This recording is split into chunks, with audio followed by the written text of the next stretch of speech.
अगर आपके जीवन में कठिनाइयाँ नहीं आती हैं, तो ये समझ लो कि आप गलत रास्ते पर हो। देखिए, अगर आप सही रास्ते पे चलेंगे, तो लोग आपका विरोध भी करेंगे, आपको बहुत सारी दिक्कतों का सामना भी करना पड़ेगा, लेकिन लास्ट में सफलता आपको मिलेगी। तो अगर आप सही काम करोगे, तो समझ लो आपके जीवन में कठिनाइयाँ ज़रूर आएँगी। नमस्कार दोस्तों, आज के वीडियो में डिस्कस करेंगे हम 25 अप्रैल के करंट अफेयर पे। देखिए, आज की वीडियो में जितने भी करंट अफेयर सेलेक्ट किए गए हैं, ये बहुत ही सिलेक्टिव हैं आपकी सभी आगामी परीक्षाओं जैसे कि UPSC, PCS, SSC, bank, railway, police और शिक्षक भर्ती के लिए। तो शुरू से लास्ट तक वीडियो में बने रहिएगा और इस वीडियो को पूरा देखने के बाद आप इसकी पीडीएफ फाइल भी डाउनलोड कर सकते हैं। नीचे डिस्क्रिप्शन बॉक्स में आपको इस वीडियो की पीडीएफ मिल जाएगी। और देखिए, जैसा कि डेली जो है आपसे इस वीडियो के लास्ट में 5 क्वेश्चन अपडेट पूछे जाते हैं और पिछले दिन के 5 क्वेश्चन अपडेट के आंसर बताए जाते हैं, तो इनके आंसर भी आपको देने हैं। और इस चैनल से अगर आप ऐसे ही वीडियोस के ऑटोमेटिक नोटिफिकेशन पाना चाहते हो, तो चैनल को भी सब्सक्राइब करके बेल आइकॉन पे जरूर प्रेस कर दीजिएगा और वीडियो को लाइक और शेयर भी कर दीजिएगा। तो चलिए शुरू करते हैं। देखिए, पहला प्रश्न आज का है कि राष्ट्रीय पंचायती राज दिवस यानी कि नेशनल पंचायती राज डे किस तिथि को मनाया जाता है। देखिए, बहुत सारे राज्यों में इस समय पंचायत चुनाव चल रहे हैं, तो पंचायती राज दिवस के बारे में थोड़ा सा हम जान लेते हैं लगे हाथ। देखिए, पंचायती राज मंत्रालय जो है, इसके द्वारा हर साल 24 अप्रैल के दिन, ठीक है, राष्ट्रीय पंचायती राज दिवस के रूप में मनाया जाता है, क्योंकि इस तारीख को 73वां संवैधानिक संशोधन लागू हुआ था।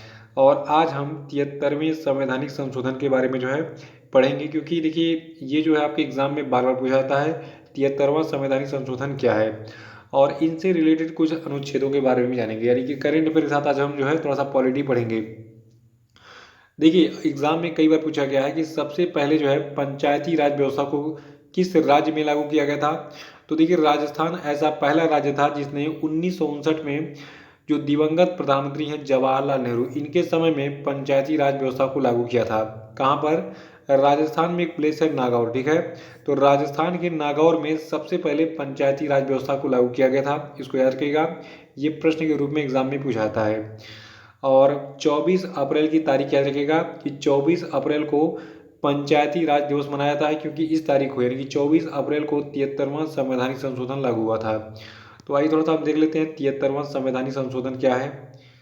देखिए, जो 73वां संवैधानिक संशोधन अधिनियम है, ये 1992 में लाया गया था। और जो 73वां संवैधानिक संशोधन अधिनियम 1992 है, ये तत्कालीन प्रधानमंत्री पीवी नरसिम्हा राव के कार्यकाल में प्रभावी हुआ था। देखिए, जो आपका जो ये 73वां संवैधानिक संशोधन अधिनियम था, तो ये संसद के द्वारा जब पारित हुआ था, उसके बाद 20 अप्रैल 1993 को राष्ट्रपति की स्वीकृति प्राप्त हुई इसको। और फिर 24 अप्रैल 1993 से 73वां संवैधानिक संशोधन अधिनियम लागू हुआ। तो इसीलिए 24 अप्रैल को राष्ट्रीय पंचायत दिवस के रूप में मनाया जाता है। ये चीज़ आपको याद रखनी है। और देखिए, जो आपका ये जो 73वां संवैधानिक संशोधन था, तो इस संविधान संशोधन अधिनियम के द्वारा संविधान में भाग 9 जोड़ा गया था।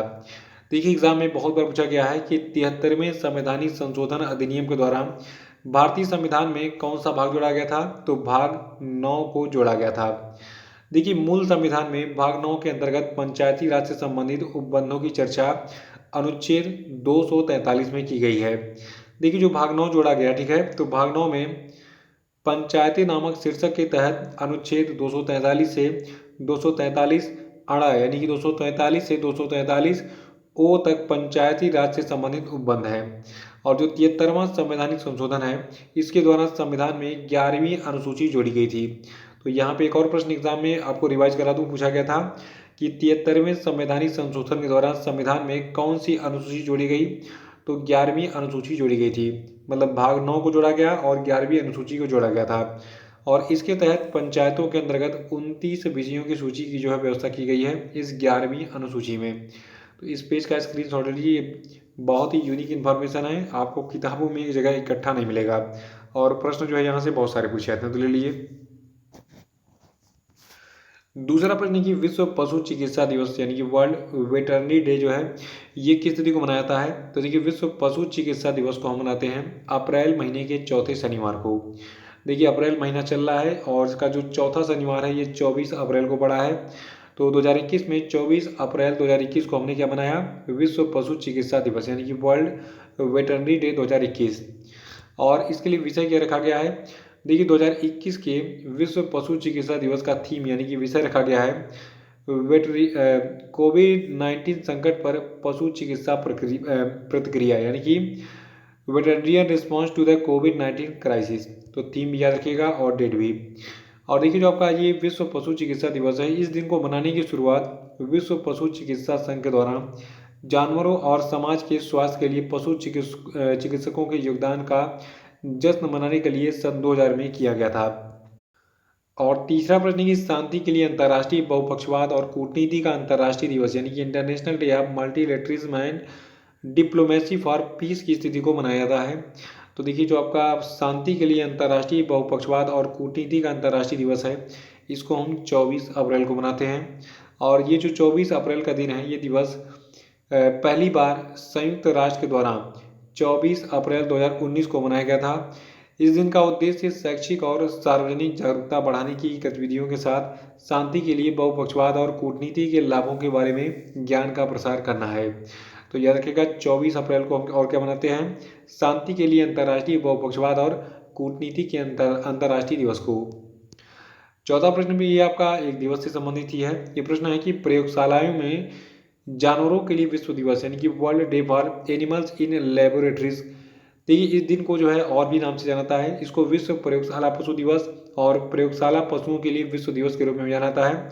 तो ये दिवस कब मनाया जाता है, देखिए इसको भी हम 24 अप्रैल को ही मनाते हैं।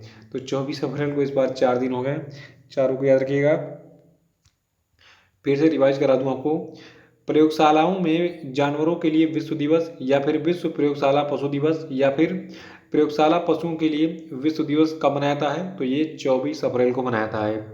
और ये दिन जो है ये 1979 में जो है नेशनल एंटी विविसेक्शन सोसाइटी के द्वारा प्रयोगशालाओं में जानवरों के लिए स्मरणोत्सव के अंतर्राष्ट्रीय दिवस के रूप में शुरू किया गया था। और इसके अलावा आपको बता दूं जो आपका ये दिवस है 24 अप्रैल को मनाया जाता है विश्व प्रयोगशाला पशु दिवस के रूप में। लेकिन एक है world week for animals in laboratories, यानी कि लैब एनिमल वीक, ये मनाया जाता है 20 से 26 अप्रैल तक। ठीक है, यानी कि 20 से 26 अप्रैल तक हम क्या मनाते हैं, लैब एनिमल वीक के रूप में, या फिर world week for animals in laboratories के रूप में। और पांचवा प्रश्न की निम्न में से कौन सा खिलाड़ी आईपीएल में 6000 रन बनाने वाला पहला बल्लेबाज बन गया है। तो देखिए आईपीएल में 6000 रन बनाने वाला जो पहले बल्लेबाज बन गया है, इनका नाम है विराट कोहली। देखिए विराट कोहली आईपीएल में 6000 रन बनाने वाले पहले बल्लेबाज बन गए हैं। दूसरे नंबर पर चेन्नई सुपर किंग्स के सुरेश रैना हैं। देखिए विराट कोहली ने कितने रन बनाए हैं, 6000। और इसके बाद इनसे थोड़ा सा कम है सुरेश रैना का। सुरेश रैना ने आईपीएल में 5448 रन बनाए हैं, ये दूसरे स्थान पर हैं। तीसरे स्थान पर आपके हैं दिल्ली कैपिटल्स के ओपनर शिखर धवन, इन्होंने आईपीएल में अब तक 5428 रन बनाए हैं। सनराइजर्स हैदराबाद के कप्तान डेविड वार्नर, ये जो है चौथे स्थान पर हैं, इन्होंने 5384 रन बनाए आईपीएल में अब तक। और मुंबई इंडियंस के कप्तान रोहित शर्मा इस लिस्ट में 5वें नंबर पर हैं 5368 रन के साथ में। छठवां की हाल ही में किसे नेल्सन मंडेला विश्व मानवतावादी पुरस्कार, यानी कि Nelson Mandela world humanitarian award 2021 दिया गया। तो देखिए नेल्सन मंडेला विश्व मानवतावादी पुरस्कार को दिया गया है रुमाना सिन्हा को। ठीक है, 2021 का नेल्सन मंडेला विश्व मानवतावादी पुरस्कार किसने जीता, रुमाना सिन्हा ने। यहाँ पे इनकी फोटो भी आपको दिख रही है स्माइल करते हुए। ये लेडी कौन है, इनके बारे में जान लेते हैं। देखिए जो आंध्र प्रदेश राज्य का हैदराबाद है, तो यहाँ पर जो है ये एक सॉफ्टवेयर इंजीनियर थी, लेकिन बाद में ये एक उद्यमी बन गई, यानी कि एक बिजनेसमैन बन गई। रुमाना सिन्हा सहगल जो है इन्होंने डिप्लोमेटिक मिशन ग्लोबल पीस के द्वारा नेल्सन मंडेला विश्व मानवतावादी पुरस्कार 2021 को जीता है। क्यों, देखिए इनको जो है वर्चुअली विभिन्न सामग्रियों और गैर बायोडिग्रेडेबल सामग्रियों को पुनरावर्तित करके अभिनव और कार्यात्मक हरे उत्पादों के विकास के क्षेत्र में इनके योगदान देने के लिए जो है इस नेल्सन मंडेला विश्व मानवतावादी पुरस्कार से जो है सम्मानित किया गया है। और देखिए जो रुमाना सिन्हा सहगल हैं, इनको इसके अलावा भी 4 अन्य श्रेणियों में पुरस्कार प्राप्त हुए हैं। देखिए रुमाना सिन्हा सहगल जो है इनको 50 बिजनेस लीडर 2021 सोशल एंटरप्रेन्योरशिप के तहत जो है राष्ट्रव्यापी पुरस्कार दिया गया था। जनवरी 2021 में इनको इन्फ्लुएंसर शिखर सम्मेलन में international influencer of the year 2021 चुना गया था। महिला और बाल सशक्तिकरण के क्षेत्र में इनके काम के लिए रेक्स करमबीर चक्र रजत और ग्लोबल फेलोशिप अवार्ड 2019 दिया गया था। और इनको जो है मिसेज यूनिवर्स सक्सेसफुल 2018 का ताज भी पहनाया गया था। तो काफ़ी जो है पॉपुलर और काफ़ी एक तरीके से कहा जाए मतलब बहुत बड़ी हस्ती हैं। कौन? रुमाना सिन्हा। ठीक है, 4 पुरस्कार, साथ में एक और टैग लग गया है नेल्सन मंडेला विश्व मानवतावादी पुरस्कार का। तो इनके बारे में डिटेल्स याद रखिएगा, ये एग्जाम में पूछा सकता है, इसलिए मैंने बता दिया। 7वां प्रश्न है कि हाल ही में किस प्रसिद्ध गुजराती और हिंदी फिल्म अभिनेता का निधन हो गया? देखिए इसका आंसर बताने से पहले मैं आपको बता दूं, बहुत लोग कंजूसी कर रहे हैं, थोड़ा सा लाइक कर दीजिए वीडियो को। और व्यूवर्स थोड़े से कम हो रहे हैं, देखिए व्यूवर्स बढ़ाइए तभी मजा आएगा। एक टीचर चाहता है कि उसकी क्लासरूम भरी रहे, तो इस क्लासरूम में जितने लोग रहेंगे उतना ही पढ़ाने में और भी मजा आएगा। तो हम बात कर रहे थे प्रसिद्ध गुजराती और हिंदी फिल्म अभिनेता का निधन हो गया, इनका क्या नाम है? तो देखिए ये व्यक्ति आपके हैं अमित मिस्त्री। ये यहाँ पे देखिए इनकी फोटो दिख रही है, आपने इनको बहुत सारे ऐड वगैरह में भी देखा होगा।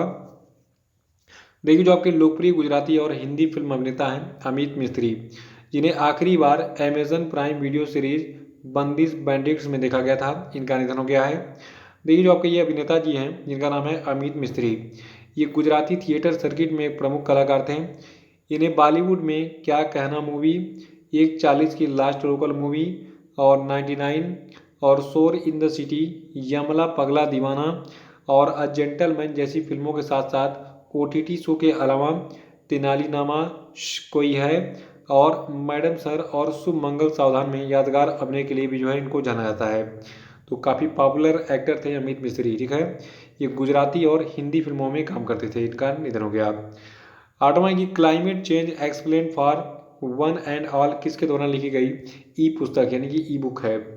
तो देखिए इस ई बुक यानी कि पुस्तक climate change explain for one and all को लिखा है आकाश रानी सन ने।